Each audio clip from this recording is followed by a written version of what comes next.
In the following video I will present you with the challenge that I came up with. It is something meant to make frame studies both challenging and fun, and I invite everyone to do the same challenge and show me the results.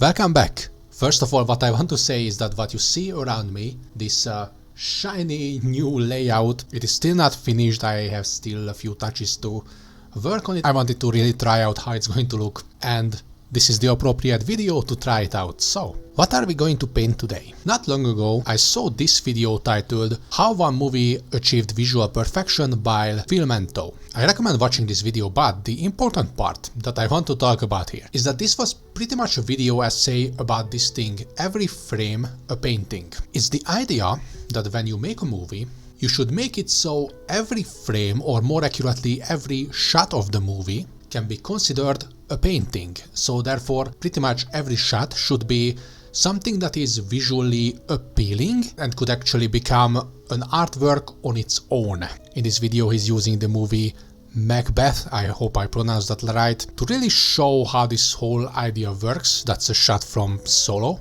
The idea is that every shot should be something visually appealing. Every shot should be a nice composition on its own. And ever since I saw this video, I've been thinking about this thing. Now, I want to create a challenge.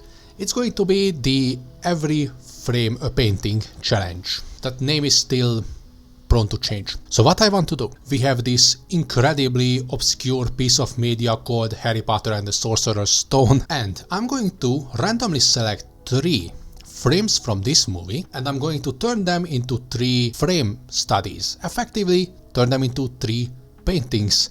Quite literally taking the every frame a painting idea.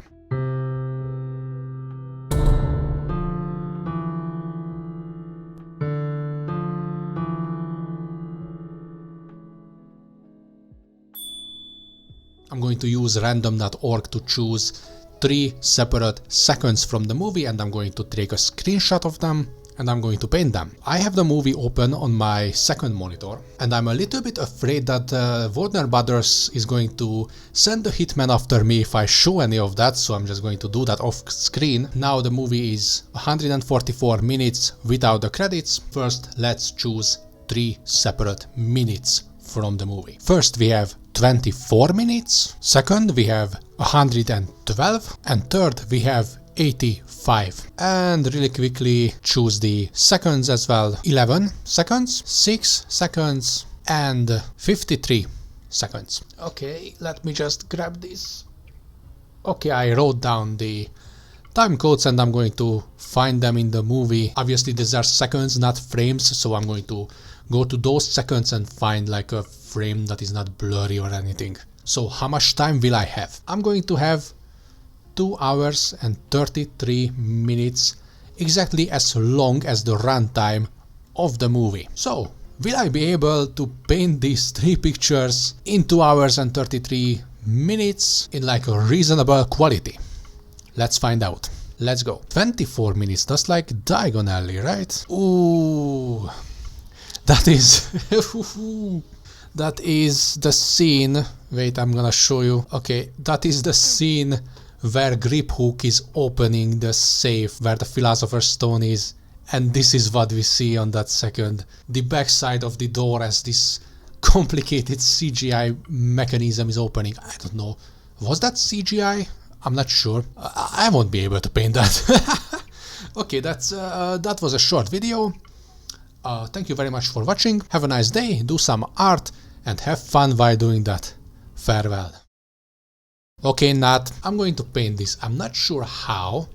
Like, I will come up with some sort of an abstract-y depiction of this door. I will see how it goes. Obviously, making a one-to-one image is impossible here, so I made a mostly abstract mechanism that resembles the original, and I paid extra attention to make it more metallic looking, and overall just to capture the feeling of the original picture. The symmetry tool can do wonders if you use it well. It really convinces the viewers that they are looking at an actual machine. I don't know, if I just showed you this picture, would you recognize this place? Okay, let's see the second, 112 minutes. That's like where they face Fluffy or something, right? That is when they are telling McGonagall about this Sorcerer's Stone or Philosopher's Stone. I don't remember which title I used before. And I picked this shot of Harry. He's channeling some really great Greta Thunberg energy. You know, our favorite kickboxer champion. That is going to be a bit challenging. I'm not sure how it's going to go, but we have it, a nice portrait of Harry, and it was only the second picture of the series. This one took me the longest. I made the mistake of transitioning into the rendering stage too early because I was rushing too much.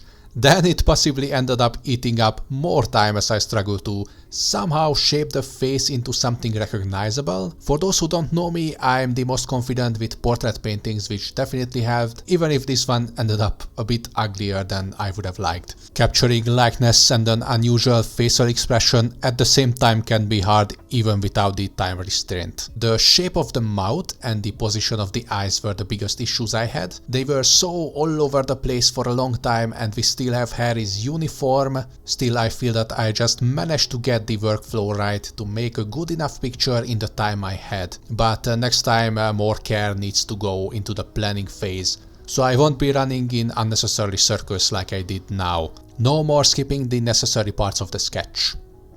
And I will probably break this rule in the next video. I wanted to make sure that I leave enough time for the third picture, so I left this one at one point and I came back to it at the very end, just to quickly fix up the worst parts of this image. Let's see, 85 minutes, 53 seconds. Okay, for a moment I thought I will be painting Hermione. This is the scene when they were playing wizard chess at Christmas, so I'm just going to put this to the side. The third one surprisingly ended up much better than I expected. I used a very basic perspective guide to get the board right, and I messed up the proportion a bit, but adding the figures just by eyeballing them gave the true strength of this image. You know, when you just paint some eye candy and the picture immediately looks like a proper artwork. At least from the far. Definitely from the far and for a quick glance.